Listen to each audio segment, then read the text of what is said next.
George Washington Carver was born enslaved and would later become a leading American agricultural scientist and inventor.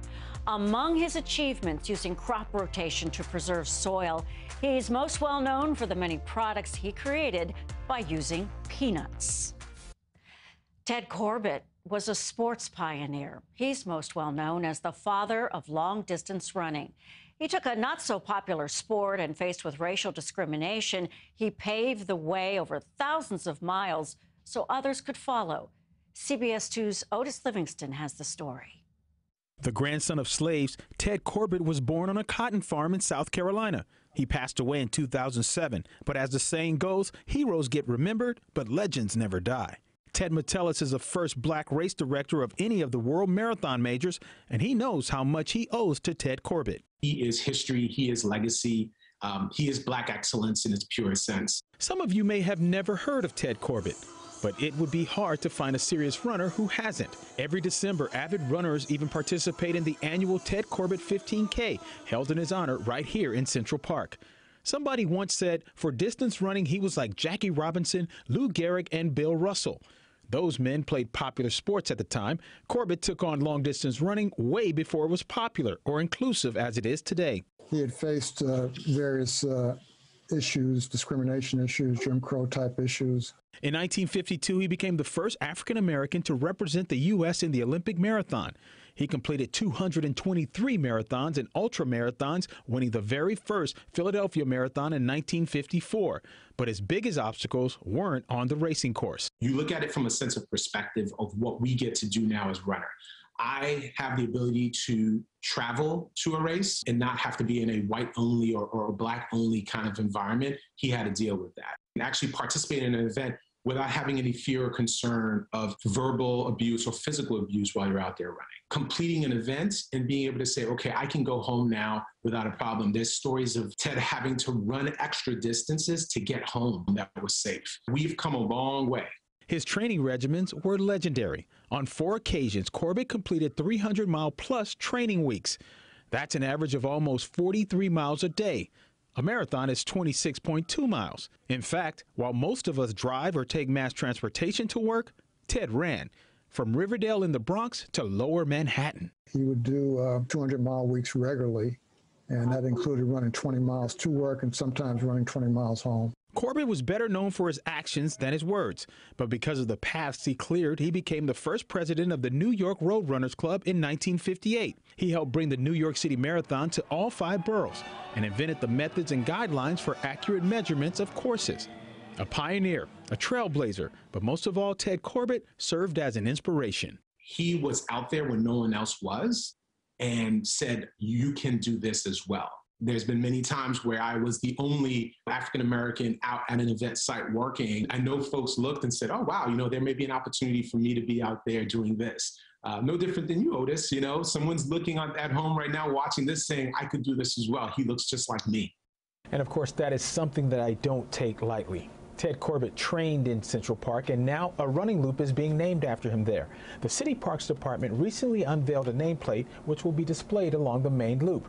Ted Metellus said, we should and will be honoring Ted Corbett with every race, every run, every ride, every roll, every stroll, every walk that we do here in this beautiful park every single day. I'm Otis Livingston, CBS 2 News. That is great for Mr. Corbett. Thanks, Otis. New York City's musical legacy is steeped in black history, and of course, there's still a lot to learn. CBS 2's Hazel Sanchez tells us about a new program designed to help people discover the music one step at a time. To fling my arms wide.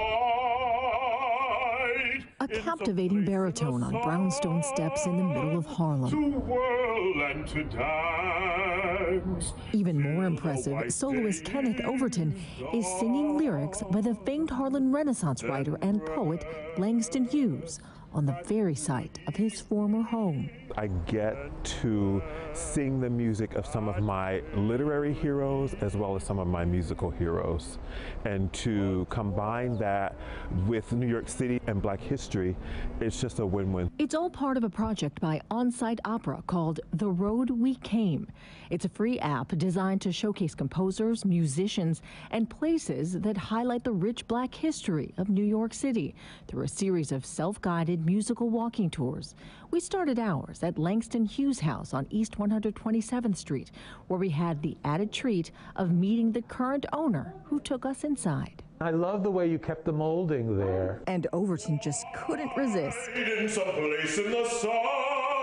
I hope that the audience connects on a very visceral way. They understand and hear these words in a way that might be different from just reading them in a book. Eric K. Washington is an historian who narrates the tours. If you're interested in discovering aspects of the Black experience in New York that you're not aware of, great music by Black composers, it's just a wonderful way to tour the city either on foot or from your armchair or both. And that's what we set out to do. Download the app to their phone, and then when they get to the location, they open the tour.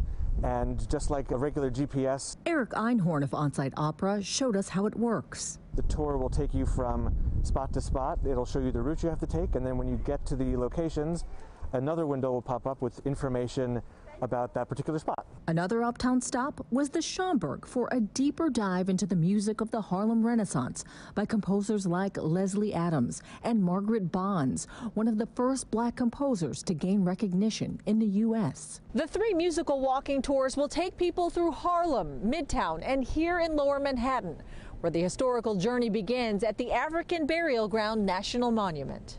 The 2.5-mile Midtown tour has stops at Carnegie Hall and then up to Lincoln Center, where the Metropolitan Opera will open their season with the first work presented by Black composer Terrence Blanchard.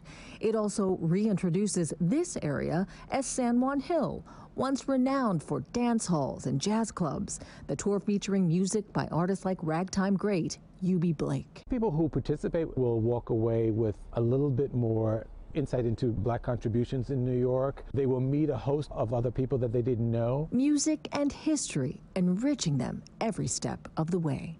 Hazel Sanchez, CBS 2 News. Up next, a 14-year-old artist with no formal training, and Tyler Gordon is gaining national recognition, even from the vice president. We'll meet the teenager who brought some of his paintings to New York for Black History Month. Next.